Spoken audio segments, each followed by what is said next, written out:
Lyra woke up beside a small stream. Her head hurt, and her arm was twisted at a strange angle. The sound of running water filled her ears. She tried to sit up but felt dizzy and fell back down. The princess looked at her arm. It was broken.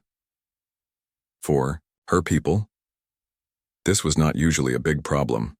Vesperians healed quickly. But on this planet, with its different air and light, she felt weaker than normal. Her skin, which should glow brightly, was dim and patchy. Lyra touched the small device. On her belt, her universal translator. It made a sad buzzing noise and went dark. Broken.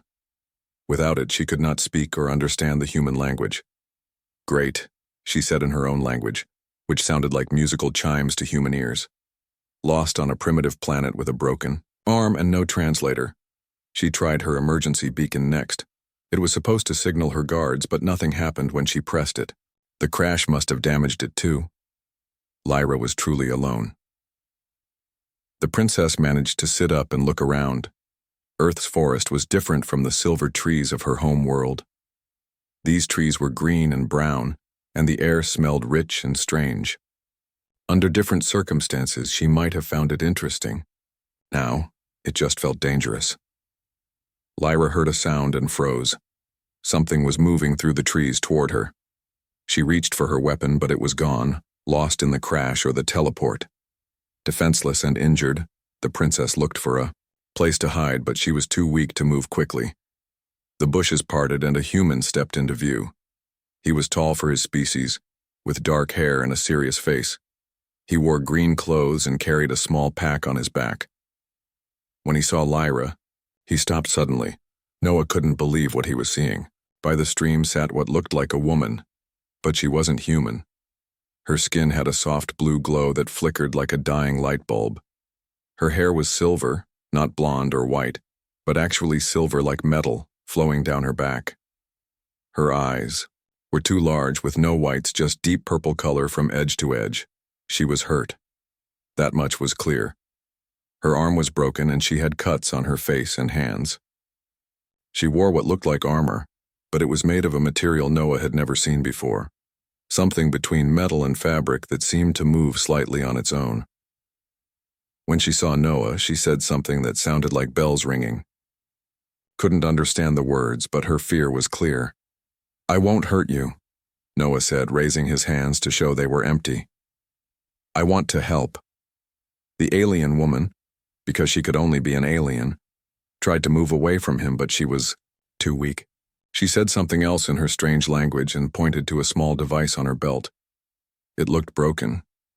Noah had seen many strange things in his military days, but nothing like this. Part of him wanted to call for help, to report what he had found. But who would he call? The government? The military?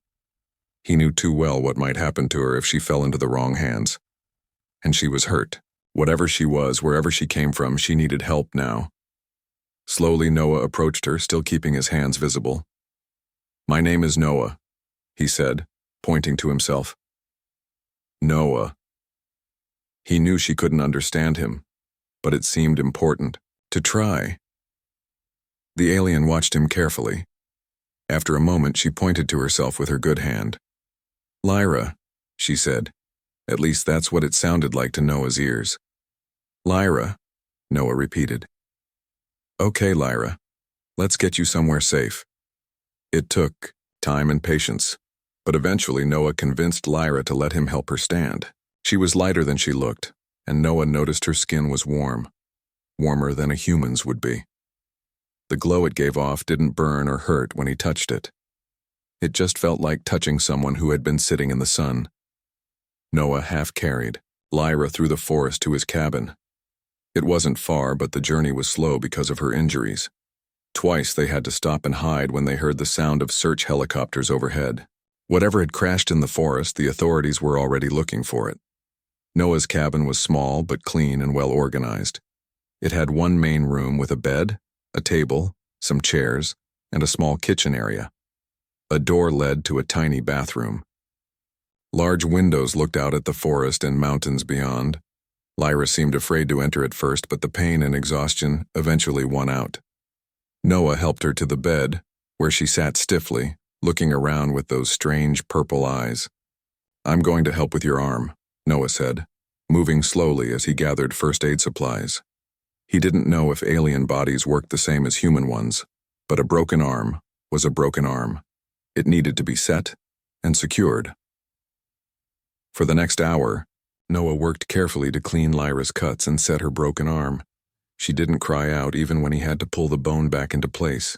She just watched him with a mixture of fear, pain, and what looked like scientific curiosity. When he finished, Noah gave her water, which she sniffed carefully before drinking. She seemed surprised by the taste but drank 3 glasses quickly. Whatever her species was, they needed water too. Night fell and Noah made a simple dinner of canned soup and bread. Lyra watched him cook with great interest. When he offered her a bowl, she studied it carefully before taking a small taste. Her face showed surprise again, but not disgust. She ate slowly but finished the whole bowl. After dinner, Noah tried to communicate with Lyra. He drew pictures, used hand gestures, and pointed to things while saying their names. Lyra was quick to understand. She seemed to be studying him as much as he was studying her. Noah noticed that her skin glowed brighter after she ate and rested. The cuts on her face were already looking better too. Her people must heal faster than humans, he thought. As Lyra became more comfortable, she started to mimic Noah's words. Her voice had a musical quality that made even simple English words sound like parts of a song. By bedtime, she could say about 20 words, including water, food, thank you, and pain. Noah made a bed for himself on the floor, giving Lyra the main bed. As he lay down, he wondered what he had gotten himself into. There was an alien in his cabin. A beautiful, injured alien who might have others looking for her. And if the helicopters he heard were any indication, humans were looking for her too. What would happen when they found her, and what would happen when her people came looking for her? Noah fell asleep with these questions spinning in his mind. For the next 3 days, Noah and Lyra developed a routine. During the day, they worked on language. Lyra learned English words quickly, though her pronunciation was strange. Noah learned a few words of her language too, though the sounds were difficult for his human voice to make. Lyra spent time each day examining her broken devices. Noah watched with fascination as she took apart and tried to repair her translator. Her knowledge of technology was clearly far beyond human understanding. She worked with tiny tools that seemed to appear and disappear into her armor, manipulating parts so small Noah could barely see them. On the 4th day, Noah returned from collecting firewood to find Lyra standing by the window, watching the forest with worried eyes. "Danger," she said in her musical voice. "Coming." Noah put down the wood. "What kind of danger? Your people? My people?" Lyra shook her head, frustrated by the language barrier. She pointed to the sky, then made a clawing motion with her hands. "Not Vesperian," she said, using a word Noah didn't recognize. "Not human, other." Noah felt a chill run down his spine. If Lyra's people existed, why not others? And if they were coming, looking for Lyra or her ship, were they friendly? Lyra's face told him they were not. That night, as they ate dinner, Lyra suddenly stood up. Her translator device, which she had been working on all day, made a new sound, a soft hum instead of the sad buzz. Lyra's face lit up, literally glowing brighter with excitement. She held the device to her throat and pressed something. When she spoke again, her voice had changed. It still had a musical quality, but the words were clear English. "Now we can talk properly," she said. "There is much I need to tell you, Noah, of Earth." Noah put down his spoon, amazed at the sudden, "I'm listening." Lyra sat down again, her purple eyes serious. "First, I must thank you for saving my life. Not many would help a stranger from the stars." "Anyone would have helped," Noah said. Lyra made a sound that might have been a laugh. "No. Many would have captured me, studied me, feared me." Noah couldn't argue with that. "I am Princess Lyra of the Vesperian Empire," she continued. "My ship crashed during a mission to observe your planet. My people have watched Earth for centuries, but from a distance. This was to be our first close study." "Why now?" Noah asked. "Because of the Draconids," Lyra said, and her skin dimmed slightly, as if the very name took her energy. They are, I do not have the right words, enemies, conquerors. They take worlds, use up resources, move on. Like locusts, Noah suggested. I do not know this word. Insects that come in huge groups, eat everything and leave nothing behind. Lyra nodded. Yes, like your locusts. They have been our enemies for thousands of years. Now they grow stronger again. We look for allies. Humans. Noah was surprised. But if you've been watching us, you know we can barely get along with each other, let alone aliens. Yes, Lyra said. That is why I doubted this mission. Humans seem... She paused, looking for the right word. Limited. No offense. Noah smiled, despite himself. None taken. But now I see some humans up close. You. She studied him with those large purple eyes. Princess Lyra stood by the large window of her spaceship, the Starfire. Her skin glowed softly in the dim light of the command room. She was watching a blue planet called Earth. The holographic screens around her showed different views of the planet, its cities, and its people. Humans, she said quietly. So small and weak. Lyra was not human. She came from a planet called Vesper, far away in the galaxy. Her people, the Vesperians, had beautiful skin that glowed like moonlight. They were stronger, faster, and lived much longer than humans. The Vesperians had ruled many star systems for thousands of years. Commander Eris, the leader of Lyra's guards, walked up beside her. Unlike Lyra, whose skin had a gentle blue glow, Eris had a sharper, whiter light that matched her serious personality. Princess, we are ready to land, Eris said, bowing slightly. Our ship will be hidden from human detection. They will not know we are here. Lyra nodded. Good. Remember our mission. We need to see if humans can help us fight the Draconids. The Draconid Collective was a group of reptile-like aliens who had been enemies of the Vesperians for centuries. They were growing stronger, taking over more planets, and the Vesperians needed new allies. Humans were not the first choice, but they were many, and they controlled an important part of the galaxy. I doubt they will be useful, Lyra said, watching a video of humans going about their daily lives. Look how they move, so slow. Their technology is primitive. They still use fossil fuels and have not mastered space travel beyond their own solar system. The reports say they are creative, Eris replied, and they adapt quickly. Lyra made a small sound of doubt. We will see. Prepare for landing. The Starfire moved silently toward Earth, its advanced technology making it invisible to Earth's satellites and radar systems. Lyra had chosen a remote area for their first close observation of humans, a forest in Montana, far from big cities. As the ship descended through Earth's atmosphere, Lyra felt a small excitement despite her doubts. Her people had watched humans from afar for centuries, but this was the first official contact mission. Whatever she reported back would decide if humans would become allies or be left to face the Draconids alone when they eventually reached Earth. Meanwhile, in that same Montana forest, a man named Noah Russell walked alone on a narrow trail. The morning sun filtered through the tall pine trees, creating patterns of light on the forest floor. Noah was tall and strong, with dark hair and eyes that seemed to notice everything around him. He stopped to examine some broken branches on the path. Something had passed through here recently. Something big. Probably a moose or a bear. Noah made a note in the small book he carried. As a park ranger, it was his job to know everything that happened in his forest. But Noah was not just a park ranger. Before coming to Montana, he had been a soldier, a special forces operative who had seen things most people couldn't imagine. Things that had made him seek peace in this quiet forest. He continued walking, enjoying the morning quiet. The forest was a good place to forget the past. Here, there were no gunshots, no screams, no blood, only trees, animals, and sky.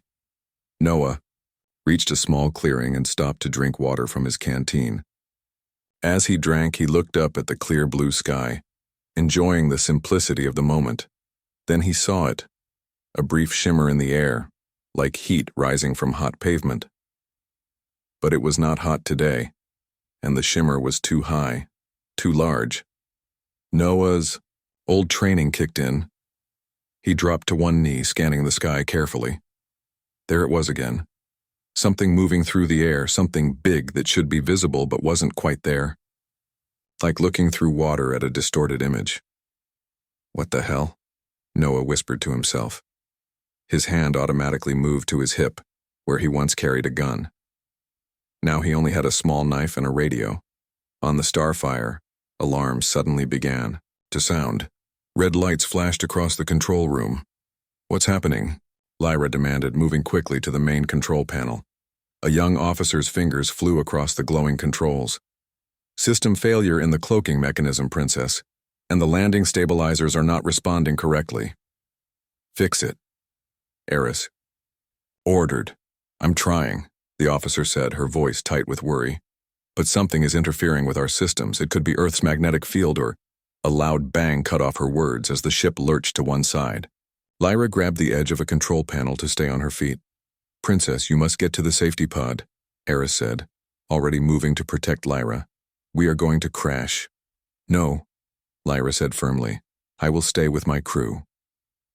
The ship dropped suddenly, throwing everyone against the ceiling before they crashed back to the floor. The view outside the window spun wildly. Blue sky, green forest, blue sky again. Emergency landing procedures, Eris shouted over the alarms. Everyone to crash. Positions! Lyra felt the ship's computer take over, trying to find the safest possible landing spot. The Starfire's advanced technology was still working to prevent a complete disaster, but they were going to hit the ground hard. On the ground, Noah watched, in amazement as a huge shape appeared in the sky. A silver ship, elegant and clearly not made by humans. It was falling, tumbling, leaving a trail of light and smoke. No way, he breathed. Years of military training told him to run, to hide, to report what he was seeing. But he stood frozen, watching the impossible sight of what could only be an alien spacecraft crashing into his forest. The ship disappeared behind a hill, and seconds later, Noah felt the ground shake beneath his feet. A sound like thunder rolled through the trees, sending birds flying in panic from their branches. Without thinking about the danger, Noah began to run toward the crash site. Whatever had just fallen from the sky, people might be hurt. And despite everything he had seen and done, Noah's first instinct was still to help. Inside the fallen Starfire, Princess Lyra crawled from beneath a collapsed section of ceiling. Her head hurt, and her usually bright skin was dimmed with pain and shock. Around her, the ship's interior was dark except for emergency lights and small fires burning in damaged equipment. Eris, she called, coughing from the smoke. Anyone? A weak voice answered from across the room. Princess, the emergency protocols. Lyra made her way toward the voice, finding a badly injured crew member. The protocols, the crew member said again. They've activated. The ship will scatter us to prevent capture if hostiles find us. Before Lyra could respond, she felt a strange pulling sensation. The emergency teleport system was activating, designed to send crew members to different locations in case of catastrophic landing on a potentially hostile planet. No, wait, Lyra started to say. But it was too late. In a flash of light, Princess Lyra of the Vesperian Empire vanished from her ship, reappearing alone in the forest, injured and lost on a strange planet called Earth. Noah moved quickly to the window, staying low and to the side to avoid being seen. Outside, the forest was dark except for the light of the half-moon. At first, he saw nothing unusual. Then a shadow moved between the trees, a shape too big to be human, moving with a strange, fluid grace. What is it? Noah whispered. Draconid Scout, Lyra said, her voice barely audible. They must have detected my ship's crash. They always watch us. How dangerous are they? Lyra's skin pulsed with a nervous light. Very strong, fast, hard to kill. Noah moved away from the window toward a wooden chest in the corner of the cabin. He unlocked it with a key he kept around his neck and opened the lid. Inside lay the remnants of his military past, a combat knife, a handgun, and a small box of ammunition. Lyra watched him with curious eyes. "You have weapons. I thought you were just a forest guardian." "I was a soldier before," Noah said as he checked the gun. "Special forces." "Special forces?" Lyra's translator seemed to struggle with the term. "Elite fighters, trained for the hardest missions." Noah didn't elaborate. Those memories were best left buried. Lyra seemed about to ask more questions when a loud crash came from outside. The aliens were not trying to be quiet anymore. Noah heard a hissing sound, like giant snakes moving around his cabin. "We need to leave," he said, sliding the gun into the back of his pants and slipping the knife into his boot. "Is there a back door?" Noah nodded toward the small bathroom. "Window there, big enough to climb through." Lyra gathered her few belongings. The translator, her emergency beacon, and a small device Noah had never seen her use. Her broken arm was healing fast, but it still wasn't fully functional. They moved silently to the bathroom. Noah helped Lyra through the window first, then followed her out. They had just reached the edge of the small clearing behind the cabin when the night exploded with light and sound. Noah turned to see his cabin engulfed in flames. The wooden structure burned like paper, sending sparks high into the night sky. Standing in front of the inferno were two tall figures. They were at least 7 feet tall, with powerful bodies covered in what looked like dark green and brown scales. Their heads were reptilian with long snouts and yellow eyes that reflected the firelight. They wore black armor that seemed to absorb light rather than reflect it. "Run," Noah whispered to Lyra. "Into the trees. Don't stop." Lyra didn't argue. They ran into the darkness of the forest, away from the burning cabin and the alien hunters. Noah led the way, moving as quietly as possible while maintaining speed. His military training came back in an instant. How to move through difficult terrain. How to stay hidden. How to survive. Behind them, Noah heard the angry hisses of the draconids as they discovered their prey had escaped. Then came sounds of pursuit. Branches breaking, heavy footsteps, more of that strange hissing language. "They can track by heat and smell," Lyra said as they ran. "Better than humans." Noah changed direction, heading toward a stream he knew well. "Water will hide our scent and cool our trail." They reached the stream and waded in. The water was cold, making Lyra gasp. Her skin's glow dimmed in the water, which Noah realized was helpful for staying hidden. They followed the stream for nearly a mile before Noah led them back onto land. By now they could no longer hear the sounds of pursuit, but Noah didn't slow down. He knew they needed as much distance as possible before dawn. As they moved through the dark forest, Lyra studied Noah with new interest. This human moved differently, now. Gone was the gentle forest guardian who had tended her wounds. In his place was a warrior, efficient, alert, dangerous. After several hours of traveling, they reached a small cave hidden behind a waterfall. Noah had discovered it years ago while hiking. It was one of several emergency shelters he had mentally mapped throughout his territory. "We'll rest here," Noah said, helping Lyra climb the slippery rocks to reach the cave entrance. "It's hard to find, and the waterfall will mask our scent and heat signatures." Inside, the cave was small but dry. Noah took off his pack, which he had grabbed during their escape, and pulled out a small emergency kit. From it, he took a thermal blanket, a flashlight, and some energy bars. Lyra sank to the ground, exhausted. Her arm hurt from the rough escape, and her skin's glow was dimmer than usual. "You saved me again," she said quietly. Noah handed her an energy bar. "Eat this, you need strength." Lyra took the bar and sniffed it cautiously before taking a small bite. After a moment of consideration, she ate the rest quickly. "These creatures," Noah said as he set up a small perimeter alarm near the cave entrance. "The draconids. Tell me more about them." Lyra's face became serious. "They are an ancient species, older than Vesperians. They started as primitive reptiles on a harsh world, evolved to become intelligent. Their home planet was dying, so they became travelers, taking resources from other worlds." "Planet-hopping parasites," Noah said. "Yes. At first they only took what they needed. But over time they became greedy. Their leaders decided it was easier to take everything from a world and move on than to live in balance. And they're at war with your people? Lyra nodded. For thousands of years. Sometimes fighting, sometimes Cold War. They hate us because we try to protect weaker worlds. We hate them because they destroy everything they touch. Noah finished setting up the alarm and sat across from Lyra. And now they're interested in Earth. Yes. Your planet has many resources they want. And... Lyra hesitated. And what? Humans would make good slaves for them. You are adaptable, numerous, and can survive in many environments. Noah's face hardened. That's not going to happen. No, Lyra agreed. That is why I came to assess if humans could be allies. But I did not expect draconids to find me so quickly. They must have been watching Earth already. Noah was silent for a moment, thinking. How many of them do you think are here? A small scout team, probably. 5 or 6 warriors. If my ship had not crashed, they might never have revealed themselves. And your people? Your guards? Lyra touched her emergency beacon. Still not working.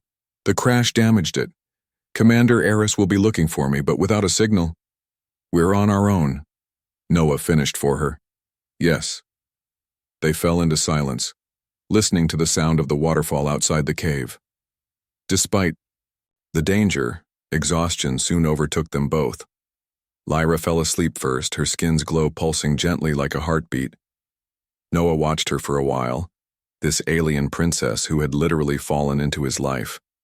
She was so different from humans, yet in many ways familiar, capable of fear, gratitude, curiosity. He wondered what her world was like, what her life had been before she came to Earth.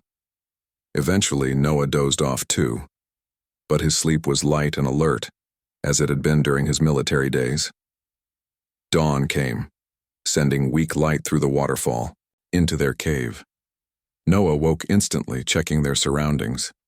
Nothing had disturbed them during the night. Lyra was already awake, working on her emergency beacon.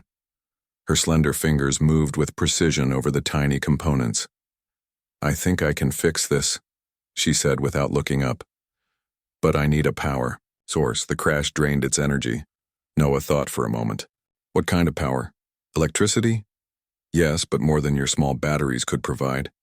I need something stronger. Noah nodded. I know a place. An old ranger station about 5 miles from here. It has a generator and solar panels. Will that work? Lyra considered this. Perhaps. I can modify the beacon to accept your power type. Then that's our next move. But first, food and water. They ate the remaining energy bars from Noah's pack and drank fresh water from the waterfall. Noah explained their route to the ranger station, which would take them through dense forest and across several hills. The draconids will still be hunting us, Lyra warned as they prepared to leave. I know, Noah said, checking his gun. But we can't just hide forever. We need to contact your people before more draconids arrive. They left the cave carefully, Noah checking for signs of pursuit before they moved into the open. The forest was quiet except for the normal morning sounds of birds and small animals. They walked for hours, moving as quietly as possible. Noah led them on a circuitous route, sometimes doubling back or taking difficult paths that would be hard to follow. Lyra kept up well despite her healing arm. Noah noticed she seemed stronger today, her skin glowing more steadily. By midday, they had covered about half the distance to the ranger station. They stopped to rest in a small hollow surrounded by thick bushes. As Noah shared his water bottle with Lyra, she suddenly stiffened. What is it? Noah asked, instantly alert. I heard something, Lyra whispered. Not animal. Noah listened but heard nothing unusual. Then, very faintly, came a sound like leather stretching. The sound of a draconid's scaled skin as it moved through the underbrush. Slowly, Noah drew his gun. He motioned for Lyra to stay down and hidden. Then he moved to the edge of the hollow, peering through the leaves. At first, he saw nothing. Then a shadow moved between 2 trees about 50 yards away. A draconid scout, moving with that same fluid grace Noah had noticed before. It was searching. its reptilian head turning from side to side, tasting the air with a forked tongue. Noah stayed perfectly still, controlling his breathing. The draconid moved closer, now just 30 yards away. Noah could see the details of its scaled skin, the yellow eyes constantly scanning the powerful muscles beneath its armor. The ranger station appeared through the trees like a vision of safety. It was a small, sturdy building with solar panels on the roof and a tall radio antenna. Noah and Lyra burst from the forest edge, the sounds of pursuing draconids not far behind them. "Almost there," Noah said, his breathing controlled despite their long run. They reached the door, and Noah quickly worked the lock with a small tool from his pocket. The door swung open and they rushed inside. Noah slammed it shut and slid a heavy metal bar across it. "This won't hold them for long," he said, already moving through the station. "We need to work fast." The ranger station was a simple building, with a main room containing communications equipment, a small kitchen area, and a back room with cots for emergency stays. Solar panels on the roof fed power to a bank of batteries in a storage closet, and a backup generator stood ready outside. Noah moved to the windows, closing and securing the heavy shutters that were designed to protect the station during severe storms. They would provide some protection against the draconids as well. Lyra went directly to the power system, examining the batteries with expert eyes. "This will work," she said, taking out her damaged beacon. "I need tools." Noah found a toolbox and brought it to her. Then he checked his gun, only 3 bullets left, not enough to stop the approaching draconids. "How long do you need?" he asked Lyra. She was already working, her slender fingers moving with incredible speed. 10 minutes, maybe less." Noah moved to a locked cabinet in the corner. Using another key from his collection, he opened it to reveal emergency supplies. Inside was what he'd hoped to find, a shotgun and ammunition. 5 minutes, he said, loading the shotgun. "Try to make it 5. Outside, the forest had gone eerily quiet. The draconids were approaching carefully now, knowing their prey was cornered. Noah positioned himself near a window. Peering through a small opening in the shutters, he could see movement among the trees, the scaled bodies of the draconids as they surrounded the station. "They're planning something," he said quietly. Lyra didn't look up from her work. Her beacon was now connected to the station's battery, banked through a complex arrangement of wires and small devices from her belt. "Almost ready," she said. "The signal will be strong enough to reach orbit. If any Vesperian ships are nearby, they will hear it." A loud thump shook the building as something heavy hit the roof. Noah looked up, then moved quickly to another window. A draconid was on the roof near the solar panels. "They're going for the power," Noah said, raising the shotgun. He fired through a gap in the shutters, aiming for the draconid on the roof. The creature screamed and fell, but Noah knew he had only wounded it. At the same moment, a tremendous crash came from the back of the building. The draconids had broken through a window there. "Stay with the beacon," Noah told Lyra as he moved toward the sound. "Get that signal out." Noah entered the back room just as a draconid forced its large body through the broken window. Noah fired without hesitation, the shotgun blast catching the alien in the chest. The draconid stumbled back but didn't fall. These creatures were tough, tougher than anything Noah had faced before. He fired again, and this time the draconid dropped to its knees. A third shot finally brought it down. But there was no time to rest. Another draconid was already coming through the same window. Noah fired his last shotgun round, then dropped the empty weapon and drew his handgun with its final 3 bullets. The draconid hissed in pain from the shotgun blast but kept coming. Noah fired twice with the handgun, aiming for the head. The draconid fell backward out the window. 1 bullet left, and at least 1 more draconid outside. Noah returned to the main room. "How much longer?" he asked Lyra. She was making final adjustments to her beacon. "Ready now," she said. Her fingers pressed a sequence of symbols on the device, and it began to glow with a bright blue light. "Sending." The beacon emitted a high-pitched sound that made Noah wince. Lyra watched the device anxiously. "It needs to transmit for at least 1 minute to send the full message and location." A crash from the front door told them the final draconid was making its move. The heavy bar across the door bent but held. "We don't have a minute," Noah said, moving to stand between Lyra and the door. The door crashed inward, the metal bar finally giving way. The last draconid stood in the doorway, larger than the others, with darker scales and red eyes instead of yellow. It wore more elaborate armor and carried a weapon, a short curved blade that glowed with a sickly green light. "Leader," Lyra whispered in fear. "A commander." The draconid commander stepped into the room, its red eyes fixed on Lyra. It spoke, the hissing language somehow even more menacing than the others.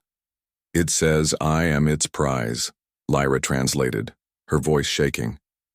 "A Vesperian princess will bring great honor." The commander took another step forward.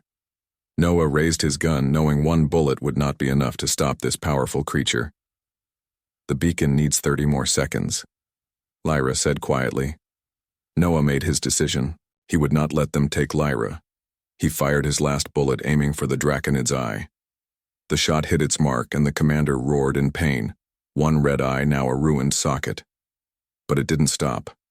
Enraged, the draconid charged forward. Noah dropped his empty gun and pulled the knife from his boot. It seemed pitifully small against the draconid's glowing blade. But it was all he had left. What happened next shocked Lyra to her core. Noah moved with a speed she had not thought possible for a human. He ducked under the draconid's wild swing and drove his knife into the creature's side between two armor plates. The draconid roared and tried to grab Noah, but he was already moving again, rolling away and coming up behind the alien. The commander spun around, faster than something so large should be able to move. Its blade slashed through the air where Noah had been a split second before. Noah now moved differently than anything Lyra had seen from him before. His movements were fluid yet precise, almost like a dance, but with deadly purpose. He avoided the draconid's attacks with minimal motion, always staying just out of reach of the glowing blade. When he struck, his attacks targeted vulnerable points, joints, the neck, the already wounded eye.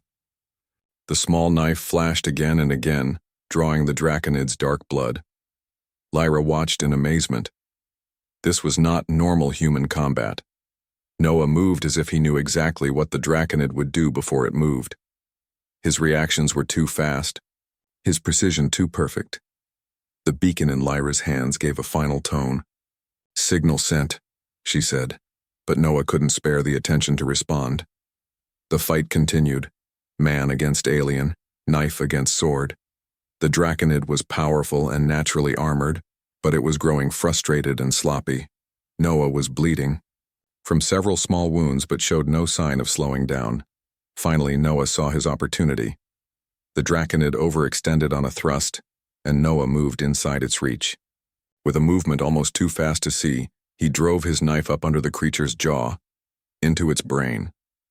The draconid commander froze, then slowly collapsed to the floor. Its red eyes dimmed and went dark. Noah stood over the fallen alien, breathing, hard but still alert. He retrieved his knife and quickly checked outside for more threats. The forest was quiet again. "Clear," he said, returning to Lyra. "Did the signal go through?" Lyra nodded, her large purple eyes wide with shock. "Yes. Full transmission." She stared at Noah as if seeing him for the first time. "What are you?"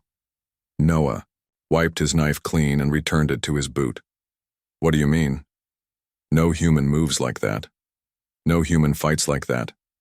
Not against a draconid, Commander." Lyra stood up, approaching Noah carefully. "Your movements, your speed, your precision, not possible for normal human." Noah's face became guarded. "I told you. Special forces." "No," Lyra said firmly. "More than that. Something different." For a long moment, Noah said nothing. Then he sighed and sat down heavily on a chair. "It was a program," he said finally. "Classified, secret. They called it evolution."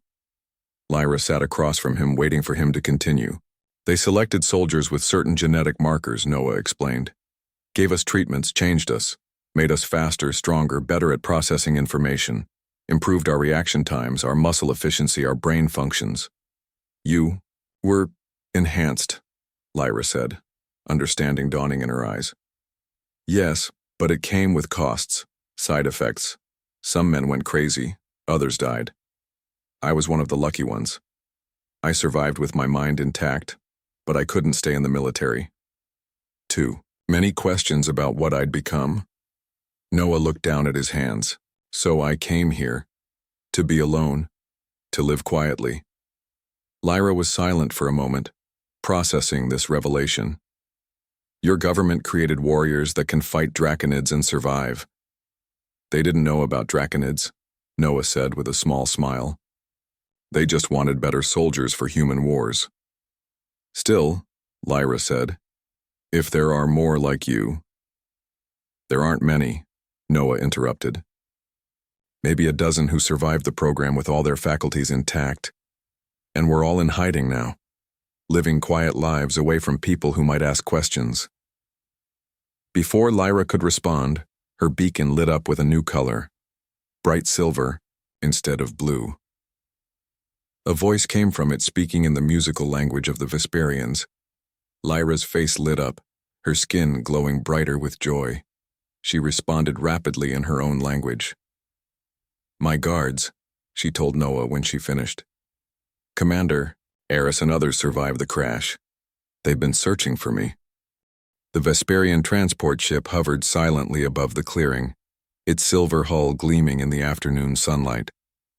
It was smaller than the Starfire, but still impressive, about the size of a human passenger jet, but with an elegant, curved design that seemed to flow like liquid metal. A beam of soft light extended from the bottom of the ship to the ground.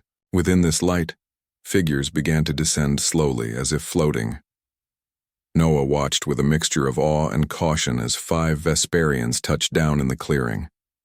4 were clearly guards, with armor similar to Lyra's but more elaborate and marked, with symbols Noah didn't recognize. They carried weapons that looked like slender silver rods. The 5th Vesperian was different, taller than the others with skin that glowed white rather than blue, and silver hair pulled back in a complex braid. Her armor had more decorative elements, and her face had a hard, determined look. Commander Eris, Lyra said quietly to Noah. Lyra stepped forward, her posture suddenly more formal, more regal. She spoke in her musical language, the sounds flowing like water over stones. The white glowing Vesperian, Eris, responded with a deep bow, then spoke rapidly, her tone relieved, but also questioning. Noah stood back watching this reunion. He felt suddenly out of place in this gathering of aliens. These were beings who had traveled between stars, who had technology centuries beyond Earth's, who had been secretly observing humanity for who knew how long. Eris's gaze shifted to Noah, her large, entirely silver eyes studying him with clear suspicion. She asked Lyra something, her tone sharp. She wants to know who you are. Lyra translated. Tell her the truth, Noah said simply. Lyra spoke again, presumably explaining how Noah had saved her life, tended her wounds, and helped her escape the draconids. As she spoke, Eris's expression remained stern, but some of the suspicion faded. When Lyra finished, Eris approached Noah. Up close, she was even more intimidating, nearly 7 feet tall with a physical presence that radiated power and authority. You helped our princess, Eris said in perfect English, surprising Noah. The Vesperian Empire owes you a debt. You speak English, Noah said. I am the commander of the Royal Guard. I am prepared for all contingencies. Eris's tone was clipped and formal, including communicating with primitive species. Noah let the insult pass. What happens now? Before Eris could answer, one of the guards called out. He was looking at a small device in his hand, similar to Lyra's beacon, but more complex. Draconids, Eris translated for Noah's benefit. More of them, a larger force approaching from the north. How many? Noah asked. At least 20 warriors and... Eris consulted with the guard again. A ship in orbit, a warship. Lyra stepped forward, her face concerned. They wouldn't send a warship for a crashed scout vessel. They must have been planning something already. Eris nodded grimly. The science team reported increased Draconid activity near Earth in recent months. We believed they were merely observing, as we were, but perhaps they had more aggressive plans. We need to leave, one of the guards said in accented English. Return to the outpost and contact the fleet. Eris considered this, then turned to Lyra. Princess, we must evacuate you immediately. Lyra looked at Noah, then back to Eris. What about him, and Earth? If the Draconids have a warship in orbit, our concern is your safety, Eris said firmly. Earth is not part of the Empire. We have no obligation to protect it. Noah stepped forward. But you've been studying us. You must have some interest in humanity's survival. Eris regarded him coldly. Our interest is scientific, and limited. Commander, Lyra said, her voice taking on a tone of authority Noah hadn't heard before. This human saved my life twice. He fought Draconids with primitive weapons and won, and... She hesitated, then continued. He is not an ordinary human. Show her, Noah. Noah understood what Lyra meant. With a quick motion he drew his knife and flipped it into the air, catching it by the blade and throwing it in one fluid movement. The knife embedded itself in a tree 50 feet away, a throw that should have been impossible for a normal human. Eris's silver eyes widened slightly. You are one of the enhanced ones. You know about the program, Noah said. It wasn't a question. Of course we do, Eris replied. Who do you think provided the initial genetic templates? The confirmation of his suspicions hit Noah hard. Aliens. Had been involved in the program that changed him, that killed many of his friends, that forced him into hiding. Why? He demanded. An experiment, Eris said coldly. To see if humans could be improved enough to be useful. Lyra stepped between them, her face angry. Enough, Commander, this is not the time. She turned to Noah. I did not know about this, I swear it. But we can discuss it later. Right now we have bigger problems. As if to emphasize her point, a distant explosion sounded from the direction of the ranger station. The Draconids were getting closer. We need to leave now, Eris insisted. The transport cannot defend against a full Draconid assault force. Lyra nodded reluctantly, then looked at Noah. Come with us. Noah hesitated. What about other humans? If the Draconids are planning something, we'll warn your authorities. Lyra promised. But you've seen Draconids up close, fought them. Your knowledge could be valuable. Noah knew she was right. Whatever was happening, he was already involved, and the truth was, he had nowhere else to go. His cabin was destroyed, his quiet life in the forest over. All right, he said. I'll come. Eris looked like she wanted to object but held her tongue in the presence of her princess. Instead, she gave orders to her guards in their language. One approached Noah and handed him what looked like a small silver disc. Put this on your chest, Eris instructed. It will allow you to ascend in the transport beam. Noah placed the disc on his shirt where it seemed to meld with the fabric. The guard who had given it to him took a position close by, watching Noah carefully. Despite Lyra's trust, the other Vesperians clearly still saw him as a potential threat. Quickly now, Eris said, moving back into the transport beam. The other guards followed, then Lyra. Noah stepped into the beam last. A strange sensation washed over him, weightlessness combined with a gentle upward pull. The ground fell away beneath his feet as he rose toward the silver ship. Once inside, Noah found himself in a sleek, minimalist space. The interior of the ship was mostly white with silver accents, and it glowed with the same soft light that seemed to emanate from Vesperian skin. There were no visible controls, just smooth surfaces that occasionally rippled with symbols and images. Eris led them to what appeared to be the command center, a circular room with a large viewing screen showing the forest below. Guards took positions around the perimeter, while Eris and another Vesperian operated controls that appeared beneath their hands as needed. The Draconid force is spreading out, Eris reported. They're searching the area systematically. Can they detect this ship? Noah asked. Not while our cloaking is active, Eris replied. But we can't engage engines without revealing our position. Lyra moved to a console, studying the display. What about the Draconid warship? Can we see it? The view on the screen changed, showing Earth from orbit. A dark, angular shape hung in space, the Draconid vessel. It was massive, at least 10 times the size of the Starfire, with a design that reminded Noah of a prehistoric predator. It's in position to deploy landing craft, Eris said grimly. This is not a reconnaissance mission. This is the beginning of an invasion. The word hung in the air. Invasion. Not just of the Vesperian Empire, but of Earth. Humans who didn't even know aliens existed were about to face an enemy they couldn't comprehend. We need to warn people, Noah said urgently. The military, the government, someone. And tell them what? Eris asked coldly. That reptilian aliens are about to attack? Would they believe you? We have to try, Lyra insisted. We can't just leave. Eris looked torn between her duty to protect Lyra and her reluctance to abandon a planet to the Draconids. Finally, she nodded.